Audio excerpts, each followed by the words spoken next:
श्री श्री सत्य सनातन में स्वागत है, अभिनंदन। आज हम मनुष्य देह में जीवात्मा हमारे अंदर है और ये परमात्मा का हिस्सा है, भाग है। हम अपने जीवन में ये कैसे सुनिश्चित कर पाएंगे कि परमात्मा से दर्शन मिलेगा, परमात्मा से भेंट होगी, उनको देखेंगे, उनकी अनुभूति करेंगे, जो भी जैसे भी संभव हो, यह कैसे मन में विश्वास पैदा होगा कि संपूर्ण जीवन ऐसे ही मंदिर में जाएंगे, ऐसे पूजा कर लेंगे, ऐसे हाथ जोड़ लेंगे, ऐसे कर लेंगे। ऐसे तो भगवान तो देखा भी नहीं, भगवान से जाना भी नहीं, समझा भी नहीं भगवान को, तो ये कैसे संभव होगा इसी जीवन में कि भगवान को हम बात करें। भगवान के बारे में बहुत सुना है, बहुत लोग बताते चले आ रहे हैं, धर्म ग्रंथों में बहुत लिखा है, लेकिन हमने तो कभी अंदर से महसूस नहीं हो पाया कि भगवान भी कोई शक्ति है, भगवान भी कोई चीज़ है। और लोग कहते हैं कि ये जो आत्मा है ये परमात्मा का हिस्सा है, परमात्मा की कृपा से ये सारा जीवन चलता है, ये संसार चलता है। ये हमें कैसे विश्वास हो? इस विश्वास को प्राप्त करने के लिए हमें कुछ ना कुछ थोड़ा सा जिज्ञासा उत्पन्न करना चाहिए। दूसरी चीज बताते हैं कि हमें परमात्मा 3 काम के लिए भेजा है। हम कहाँ से आए हैं ये जानिए, कहाँ से आए हो। सबको एक ही जगह से आना है, कहाँ से आए हम इसको खोजिए, किस लिए आए हैं, काम क्या है, इसके लिए फिर जानिए कि हमारा काम क्या है। धरती पर आए हैं तो जन्म लिए हैं तो मनुष्य बन गए तो काम क्या, सबके काम निर्धारित है, ऐसे फालतू नहीं जन्म भेज दिया होगा, कुछ उद्देश्य होगा। और फिर इसके बाद जाएंगे कहाँ, ये 3 प्रश्न मन में अपने आप खोजते रहिए। सभी धर्म ग्रंथों का सार है, कहाँ से आए हैं, क्या करने के लिए आए हैं और कहाँ फिर जाना है। तो ये सब चीजें अगर आपको मालूम हो जाए तो आपको ये लगेगा परमात्मा से हम भेंट कर लिया, परमात्मा से मिल लिया, परमात्मा के विश्वास हो गया, फिर आप दुनिया की चीज आपको फीकी लगेगी और ये चीज आपको सर्वप्रिय लगेगी। इसके विश्वास जगाने के लिए स्वयं अंदर ही है सब कुछ, आपके आत्मा ही भगवान का सबसे बड़ा मंदिर है। सारे देवता वहीं विद्यमान रहते हैं, सारे देवताओं का भाव वहीं रहता है। ये तो हम परंपरा में चल रहे हैं कि मंदिर देखा तो हाथ जोड़ लिया, मूर्ति कर लिया, प्रसाद चढ़ा दिया, वो कर दिया, वो अंदर है।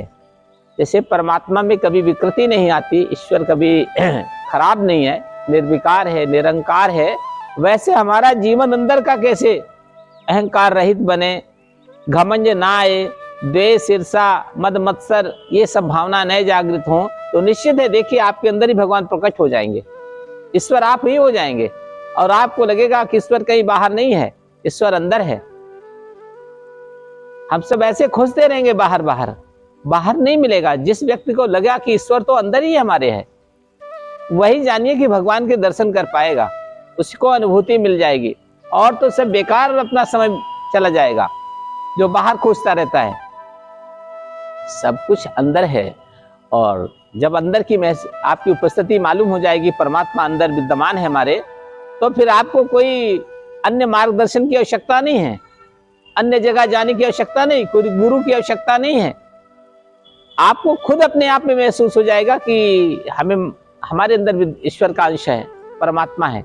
और फिर आप उस अनुभूति को जान करके, और जो ये 3 प्रश्न है मन में कि हम कहाँ से आए हैं, क्या करने के आए हैं और कहाँ जाएंगे, फिर ये आपके मन में हमेशा चलना लग जाएगा। और एक प्रश्न है कि हम आए तो हैं यहाँ पर, लेकिन कुछ करना चाहते हैं। अब क्या करना चाहते जानो, अपने आप खोजो, क्या करना चाहते हो तुम।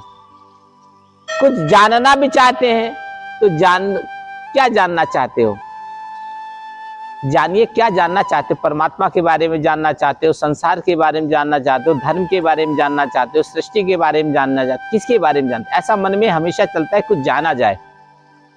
कुछ देना भी चाहते हो तो क्या देना चाहते हो, किसी को संपत्ति देना चाहते हो, धन देना चाहते हो, पैसा देना चाहते हो, क्या देना चाहते हो, पुण्य देना चाहते हो, सेवा देना चाहते हो, क्या चाहते हो। तो यह भी एक 3 प्रश्न साथ में साथ जोड़ के चलो, तो ये समाधान आपको अंदर से मिलेगा कि बाहर कहीं कुछ भी नहीं है, सब कुछ अंतरात्मा में है, परमात्मा स्वयं अंदर विद्यमान है। हम बाहर व्यर्थ खोजते रहे, समय व्यतीत कर दिया और वो बाहर कहीं भी दर्शन नहीं मिला, कहीं संतुष्टि नहीं मिली, कहीं अनुभूति नहीं मिली। सब कुछ अंदर है और सबके अंदर है। कोई जान लेता है, कोई जान नहीं पाता। जैसे घर में कोई धन गड़ा हो तो बहुत लोग को मालूम है कि निश्चित स्थान पे धन गड़ा है, तो अपना खोदा निकाल लिया, और किसी को पता ही नहीं है, पूरा घर गिरा देता है तब भी नहीं मिलता। तो उसी प्रकार परमात्मा हमारे हृदय स्थल पे ही विद्यमान है। अब हम परमात्मा ही हैं, परमात्मा का हिस्सा है तो परमात्मा ही है। तो परमात्मा जैसे व्यवहार करना, परमात्मा जैसे जीवन जीना, परमात्मा जैसे, ईश्वर जैसे लोगों से प्रेम करना। ईश्वर सबसे लड़ाई झगड़ा ईर्ष्या द्वेष नहीं करता होगा, वो सबसे प्रेम ही करता है। उससे लोग ना करें, उसको ना माने अलग बात है, लेकिन वो तो सबको मानता है, सबको प्यार करता है। वैसे आप हैं। इस बात को गोस्वामी तुलसीदास जी ने कहा, सिया राम मैं सब जग जानी, करो प्रणाम जोड़ जुग पानी। और भगवान कृष्ण गीता में कहा, ईशावास्यमिदं सर्वम, मैं सब में व्याप्त हूं। ये जो बात धर्म ग्रंथों गए, हमारे महापुरुष या भगवान ने हमें बता के गए, तो हमें उनकी पद चिन्हों पे चलने का सोचना चाहिए। तभी हमारा जीवन सफल और सार्थक बनेगा, हमें आनंद मिलेगा और हम कुछ मनुष्य का देह पा करके कुछ हासिल कर पाएंगे। वरना तो भटकते ही रहेंगे मृग मरीच का। जैसे कस्तूरी कुंजल से मृग ढूंढे बनमाहे, और ऐसे ऐसे ऐसे घच राम है दुनिया देखत नाई। वैसे ही है। कबीर साहब ने कहा, अन्य लोगों ने कहा कि सब कुछ अंदर है परमात्मा। इसे आप महसूस करो, जानो, और तभी जान पाओगे जब आपको अपने को निर्मल बनाओगे, विशुद्ध बनाओगे। किसी तरह का भय, संकट, शंका, ईर्ष्या, द्वेष, मद, मत्सर से आप अपने को रहित करोगे, तो भगवान कहीं आपको नहीं, आपके साथ ही खड़ा रहेगा। आपके साथ ही, जैसे आदमी देखता है ना, ऐसे दिखाई देते हैं परमात्मा, और ऐसे ही मदद करते हैं जैसे कोई बड़ा आदमी कोई छोटे आदमी, कोई गरीब किसी अमीर का मदद करता है, इस तरह परमात्मा और मदद करता है। लेकिन ये अवस्था मन को लाना, विचलित नहीं होना। आपको संकट है समाज में, हम कैसे रहेंगे, ये परेशानी वो परेशानी, घबरा जाते हैं। घबराने से नहीं परमात्मा आता है। अरे ये उसका काम है आपका संकट दूर करेगा। आप तो उस पर भरोसा करो, आप विश्वास करो उसके ऊपर।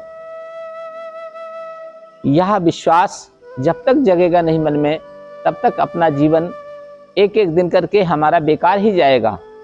जो ही आप जमने लग जाएगा मन, विश्वास होने लगेगा कि परमात्मा तो हमारे अंदर ही है, हमें कहीं जाना नहीं, कहीं खोजना नहीं। तो जिस दिन ये थोड़ी थोड़ी फीलिंग आपको महसूस होने लगेगी, उसी दिन से जानिए कि ईश्वर अपनी ओर हमें आकर्षित कर रहा है, बुला रहा है, और हमारे अंदर वो भाव आ रहा है। इन्हें ईश्वर को हम महसूस करने लगे। इतने वर्ष की उम्र में आप लोग बताइए, कभी भगवान को देखा है? किसी ने देखा हो बताए कि मैंने देखा है, मैंने बात किया है, माँ को देखा है, हनुमान जी को देखा, किसी को देखा है। सब वही चला जा रहा है, जैसे नदी में पानी बहता जा रहा, वैसे हम सब करते जा रहे हैं। ये अनुभूति करना है, ये सिद्ध करना है कि हमने देखा है, हमने महसूस किया है। लेकिन इस शक्ति को दुरुपयोग नहीं करना। देखा है तो प्रशंसा पेपर में नहीं छपाना। ऐसा अगर अनुभूति जब जिस दिन से आपको हम सबको होने लगेगी, तो जानिए कि हमारा ये मनुष्य का देह धारण करना सफल हो गया, सार्थक हो जाएगा, और हमें आनंद मिल जाएगा। हमें ये बार बार दुख सुख दुख की ये जो परेशानियां है ना, ये सब से मिट जाएगा। कि हमें लाभ हानि, सुख दुख, मान सम्मान, ये सब बातें जो मन में आती है, ये सब अपने आप धीरे धीरे समाप्त हो जाएगी, शांत हो जाएगी। पानी जैसे स्थिर हो जाता है, वैसे हमारा चित्त स्थिर हो जाएगा, हमारा मन भगवान में समा जाएगा, हमारी बुद्धि पूरी तौर से समर्पित हो जाएगी। हमारा बुद्धि कुछ सुझबे नहीं करेगी। जब तो परमात्मा सुचाएगा तभी सोचेंगे, नहीं तो बुद्धि नहीं चलेगी, हमारी बिल्कुल बंद हो जाएगी। तो परमात्मा जो बुद्धि देगा तो तेज देगा, अच्छी देगा। ऐसे हमारा जीवन परमात्मा बनाए, ऐसी भगवान से, माँ से, ईश्वर से प्रार्थना किया जाए। यह परमात्मा ऐसे विचार हमारे अंदर जागृत हों। जब जागृत होंगे तभी तो हम चलेंगे। अभी यहाँ सुनने के बाद जाएंगे, फिर हम भटक जाएंगे, भूल जाएंगे, फिर वही दिन रोज वाले काम में चलेंगे, फिर कल बैठेंगे, फिर यही सुनेंगे। तो यह नहीं, जब यहाँ से जाइए तो कुछ तो याद रखिए, थोड़ा थोड़ा अभ्यास करिए, जब दिन भर अभ्यास रहेगा तो निश्चित है आपके अंदर वो धीरे धीरे स्थायित्व होगा, तो आपका जीवन सफल और सार्थक होगा। जय हो।